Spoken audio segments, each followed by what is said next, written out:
তাহলে এনসিপির বড় বড় নেতা, ছোট ছোট নেতা সবাইকে গ্রেপ্তার করতে হবে। আপনি কারে বাদ দিবেন? এদের যে সদস্য সচিব আক্তার, এই আক্তার, এই যে নারী নেত্রীর কথা বললাম, অ্যাডভোকেট শিরিন আগে আমাদের সংগঠনের ছিল। তার সন্তানের মানে যুবলীগের মাথায় কোপ দিয়ে ফাঁক করে দিছে। তাকে চায়নায় পাঠালাম আমরা, সেখান থেকে থাইল্যান্ডে পাঠালাম, সরকারি খরচে না, সুস্থ হয়ে ফিরে আসছে এবং উনিও নিজেও আক্রান্ত। এই মহিলাকে আমরা আসিফ নজরুল স্যারকে বললাম, স্যার একজন জুলাইয়ের ভুক্তভোগী নারী আছে, তাকে পিপি বানান।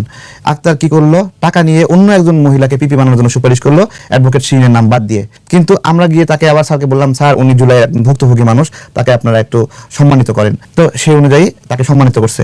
আক্তার তার নাম কাইটা দিছে, কাইটা দিয়া যখন অ্যাডভোকেট শিরিন যখন পিপি হয়ে গেলেন একজন ভুক্তভোগী কোটায়, তখন অ্যাডভোকেট শিরিনকে মেসেজ দিছে, ম্যাডাম আপনার পিপি হওয়ার পরবর্তীতে সে তার পিএসকে পাঠাইছে, শিরিন আপা তাকে 1 লক্ষ টাকা দিছে। 1 লক্ষ টাকা পাইয়া রাগে তাকে বলছে, আপা আমরা যেরকম পিপি বানাইতে পারি পিপি কাটতেও পারি। এটা হলো এনসিপি সর্বোচ্চ একজন নেতার কথা। তাহলে আপনি যদি গ্রেপ্তার করেন তাহলে আগে আক্তারকে গ্রেপ্তার করতে হবে।